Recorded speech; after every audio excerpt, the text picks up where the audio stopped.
퍼스널 트레이너 김기웅입니다.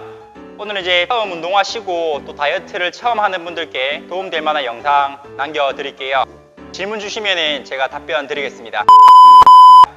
다이어트 할 때 보통 나트륨을 많이 먹으면 살이 찐다고 나트륨을 아예 제한을 하는 분들이 계신 것 같아요. 근데 실질적으로 우리가 근육을 수축하고 이완시키고 또 우리가 일상생활 할 때 필요한 부분들이 염분이 안 들어오게 되면은 몸에 쥐가 난다라든지 신체 활동이 거의 힘든 상황까지 가게 돼요. 그래서 일반적으로 나트륨이라고 하면은 우리가 소금이나 김치 이 정도는 괜찮은데 패스트푸드, 인스턴트에 들어있는 고함량의 나트륨, 라면이라든지 피자나 햄버거 이런 것들은 좀 제한을 해주셔야 돼요. 하지만 식사를 하실 때 김치를 먹거나 또는 계란 후라이 드실 때 소금을 좀 뿌려서 드시는 정도는 괜찮을 것 같아요. 그 정도도 안 먹는다라고 하면은 몸을 움직이는 데 있어서 제한 상황이 많이 생기고 또 그로 인해서 칼로리 소비가 또 안 일어나겠죠. 그래서 몸에 있는 나트륨과 칼륨의 비율을 지키면서 다이어트 식단을 또 조절을 해주셔야 돼요. 특히 이제 운동 전에는 나트륨 섭취, 예를 들어서 밥을 드실 때 김치를 한 10조각에서 15조각 정도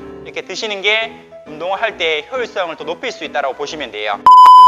보통 이제 닭가슴살이랑 고구마만 또 이렇게 먹으라고 많이 권유를 받으시는데 실제로 저 같은 경우에는 물론 시합을 나간다든지 좀 바디 프로필 좀 극단적으로 체중을 감량해야 될 때는 그런 칼로리라든지 에너지를 섭취하는 데 있어서 고구마나 닭가슴살이 가장 좋은 음식일 수도 있겠지만 그게 아니라 좀 고도 비만이거나 체중이 많이 나가는 상태에서는 꼭 그렇게 닭가슴살, 고구마 먹지 않더라도 칼로리 양 자체를 줄여서 일반 현미밥이나 또 백미 이런 것들 드셔도 괜찮으시거든요. 저 같은 경우에도 채소를 많이 먹거나 또는 고구마를 많이 먹거나 하면 좀 설사를 많이 하더라고요. 사람마다 체질이 다 다르고 또 우리가 이제 한의학적인 측면에서 보면 팔체질로 나뉘어서 내가 어떤 음식을 먹었을 때 흡수가 또 잘 되고 또 남들이 다 좋다라고 하는 음식을 내가 먹었을 때 흡수가 안 되고 다 배출되는 그런 현상들이 나타나요. 꼭 뭐가 정답이 맞다, 그러다라고 판단하기보다는 일단 여러 가지 시도를 하면서 내 몸에 맞는 음식을 찾아 나가셔야 그게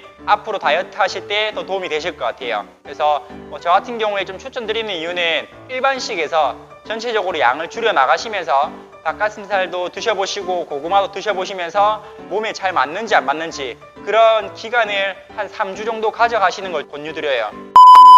일단 이제 단백질 섭취를 하는 데 있어서 꼭 닭가슴살 뿐만 아니라 생선이나 육고기 기름기 없는 부분들을 좀 드시더라도 단백질 섭취를 충분히 하실 수가 있거든요. 대부분 이제 현대인들은 이 단백질을 과다 섭취해서 문제가 생기는 경우가 많아요. 물론 다이어트를 한다면은 탄수화물 양과 단백질과 지방의 비율을 조절을 해 나가셔야 되겠지만 어떤 단백질을 먹어야 될지 잘 모르겠다라고 하는 분들은 요즘은 이제 마트나 온라인상으로 뼈 없는 생선 같은 거라든지 소고기나 닭고기 같은 것도 기름기를 제외한 살코기류를 많이 이렇게 판매를 하고 있어요. 그래서 그런 것들을 다양하게 예를 들어서 일주일 단위로 봤을 때 하루는 닭가슴살, 하루는 생선, 하루는 육고기, 하루는 식물성 단백질, 하루는 두부나 콩 이런 것들로 해서 다양한 종류를 섭취하셔야지 편식 없이 몸의 흡수율을 높이고 근육을 합성하는 데 있어서 충분한 영양 공급을 하실 수가 있을 거예요. 너무 단일 식품만 먹게 되면은 그 영양소에 빠져있는 영양 성분들 섭취를 하기가 불충분하겠죠.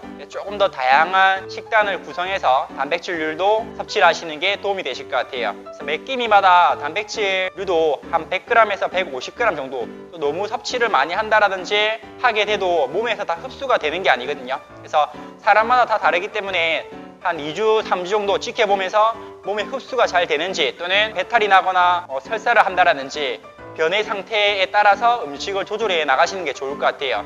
경우의 수가 너무 많이 존재하기 때문에 그런 부분들은 실제로 다이어트를 성공하신 분들의 경험담을 또 보시거나 또 이론적인 부분도 공부해 나가시면서 자신에게 적용해 나가는 그런 방법들을 찾아 나가시는 게 좀 필요할 것 같아요.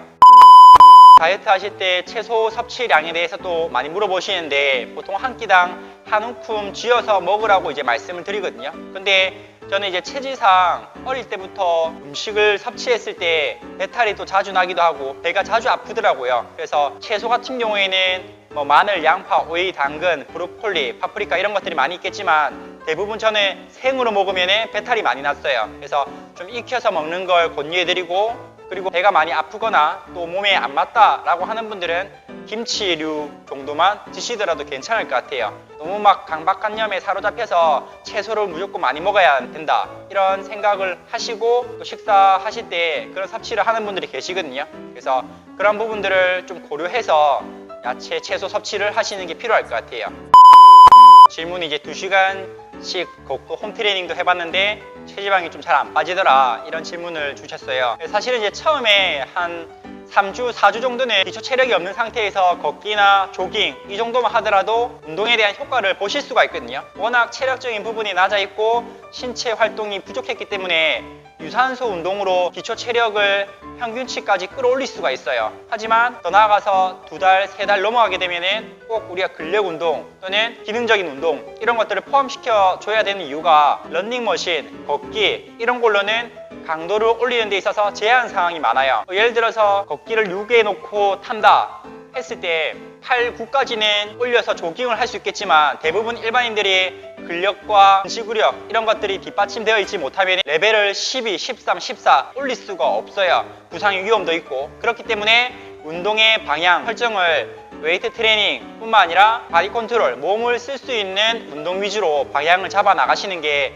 몸의 변화를 이끌어내는 데는 훨씬 도움이 되실 거예요. 그래서 음식 조절도 마찬가지고 운동도 마찬가지고 어떤 특정 패턴을 하시면은 몸의 이 항상성이라는 기전 때문에 몸이 적응해버려요. 그 강도에. 그렇기 때문에 반드시 다양한 운동과 그리고 식단을 구성해서 방향을 잘 잡아 나가시는 게 필요해요. 팔다리는 말랐고 이제 배만 나왔는데 팔다리도 좀 살이 붙고 또 근육이 좀 붙고 싶다라는 질문을 받았어요. 근데 이게 팔다리에 살을 붙이고 싶다라기보다는 아마 질문하신 분께서 그 근육을 붙여 나가셔야 궁극적으로는 몸의 대사량도 올리고 몸에 탄력을 붙일 수가 있거든요. 그런 분들은 좀 마른 비만일 가능성이 높고 결국에는 이 근력 운동을 해서 팔다리 이런 부위별 운동을 통해서 몸의 라인을 전반적으로 잡아 나가시는 게 필요할 것 같아요. 대부분 이제 조깅이라든지 걷기만 많이 하신 분들이 팔다리는 얇은데 이 배만 볼록해져 있는 이티형 체형을 가진 분들이 많이 계세요. 또는 음주를 많이 한다든지 야식, 과식, 폭식 이런 것들을 많이 하는 분들이 배만 볼록하게 나와 있는 분들이 계시거든요. 실질적으로 그런 분들은 팔과 등, 가슴, 다리 이런 부위별 운동을 통해서 전반적인 근력 향상을 하셔야지 몸의 전반적인 이 균형을 유지하는 도움이 되실 것 같아요. 물론 특정 부위만 이 뱃살만 빼거나 특정 부위만 엄청 강화시킬 수는 없겠지만 몸의 전체적인 균형을 위해서는 균형 잡힌 식단과 또 균형 잡힌 운동 프로그램을 통해서 내 몸을 정상적으로 만들어 나가는 목표를 잡고 운동하시는 게 도움이 될 것 같습니다. 오늘 여기까지 질문 받아봤고 또 초보자분들이 궁금해 하실 만한 사항들 또 제가 질문들 추려서 이렇게 영상으로 남겨드릴 테니까 다이어트하고 몸을 만드시는 분들 힘내시길 바랍니다. 긴 영상 봐주셔서 감사합니다.